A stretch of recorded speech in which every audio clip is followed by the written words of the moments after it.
Kamaru Usman is the man we'll be talking about this morning. Yeah, Okay. Kamaru Usman, that's the guy we'll be talking with on the show very soon. Kamaru Usman is a UFC fighter. That's the top tier when it comes to mixed martial arts in the world. And that's his fight info for you. Nicknamed the Nigerian Nightmare. Yep. Not that one, not Samuel Peters. Right, this is another Nigerian Nightmare in the UFC. From Auchi, Nigeria, fighter, Florida. And age is just 30 years old, 6 feet tall, and weight 170, reach. You can see everything there. And his UFC profile, that's the one that really gets us talking. It shows us that he's quite exactly. He's quite highly rated because he fights in the division, the welterweight division. Cecilia, his record is 11-1-0. Yeah. So just 11 wins and just 1 loss. That's very impressive. So let's quickly go to the United States now, and let's try and get across to Kamaru Usman. Good morning, Kamaru. You're welcome to Channel Sport this morning. Thank you for joining us. I know it's very early there, so we really appreciate your time. No problem. I appreciate you guys having me on. Thank you. So before we talk about your UFC exploit, can you just guide us through this journey? How it all started and how you ended up fighting in the UFC? Well, it started in high school. Here, you go to the secondary school, and then you get to high school before you go to college. And so in high school, I picked up the sport because here you play American football and basketball, and I didn't really get into those sports very quickly.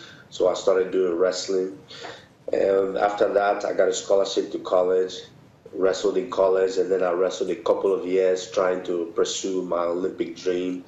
And after that, it was natural progression.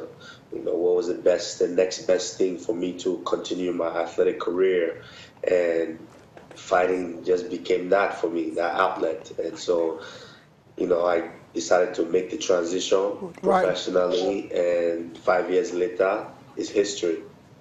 Okay, very interesting there, you'd say. And ever since you've been in the UFC, you have really garnered some really good reputation. And the narrative out there is that you're the most fed fighter in the welterweight division. Tell us about that. It looks like a lot of fighters are avoiding you. Niger Bades, of course. they're going to do that. Anytime us Africans, we put our hands and our head into something, the sky's the limit. And that's basically what I'm doing right now.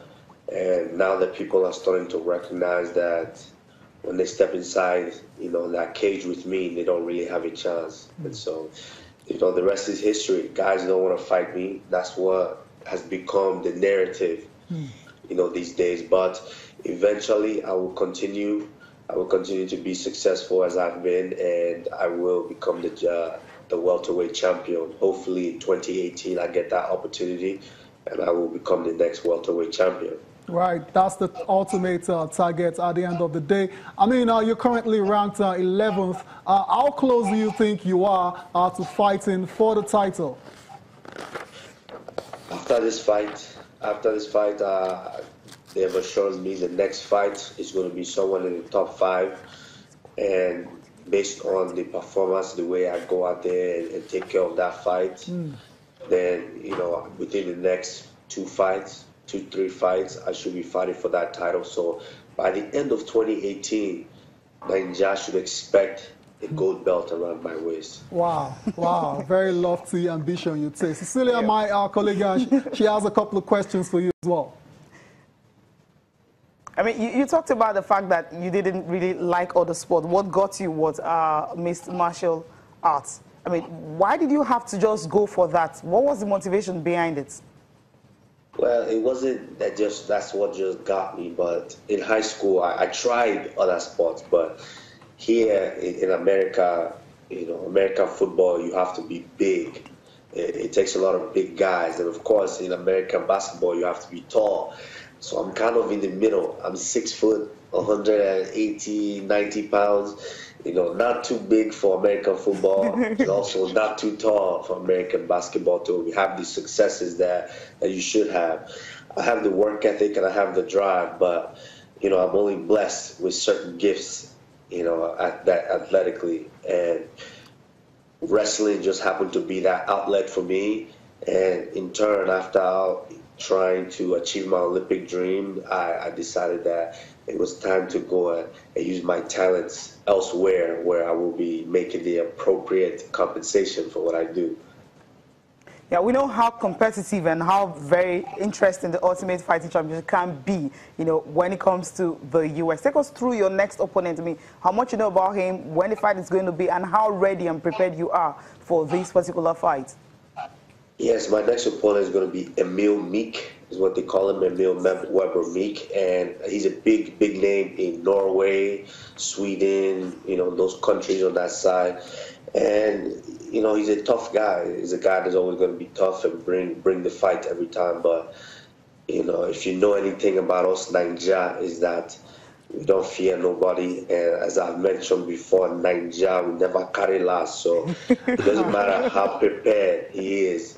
When he steps inside, he's gonna really feel the nightmare and the skills that I bring to the table. And so he has no chance. As I mentioned, Nigeria baddest is on the scene, so he has no chance. You know, when you try out the UFC in 2015, did you know that you would definitely go this far? Yes, I mean, I don't do anything half mediocre. I don't do anything like that. Ever since I was a boy, I've told my mom and dad, if I'm going to pursue something, I'm going to do it wholeheartedly. I don't slack. I don't cut back. I remember where I'm from. I remember how hard my mom, my dad, they worked to get us a better life. And so whenever I do something, I don't do it halfway. I'm full in. So once I got involved, and I knew the sky was the limit. I don't just think I want to be successful. I want to win some fights. I want to win that. No, I'm thinking about the top. I'm thinking about the top spot, how I can be the #1 guy. And sooner or later, I will have that gold belt. And as I've mentioned in certain interviews, hopefully by the end of 2018, I'm bringing that belt to show my people in Nigeria. We really can't wait for that. But the last question I want to ask you is, I mean, some UFC fighters want to try out boxing. I mean, the crossover bout. Would you want to think about that? Absolutely. Okay. They're going to pay me $125 million? Absolutely. Absolutely. It's all about the money, right? Right. It's all about the money. At the end of the day, we're entertainers. We fight for the world's entertainment. And so if the world is willing to pay me 100, 200, 300 million, I have no problem with that. We're rooting for you. Well, thank you so much for taking our time to join us this morning, Kamaru. Usman, thank you.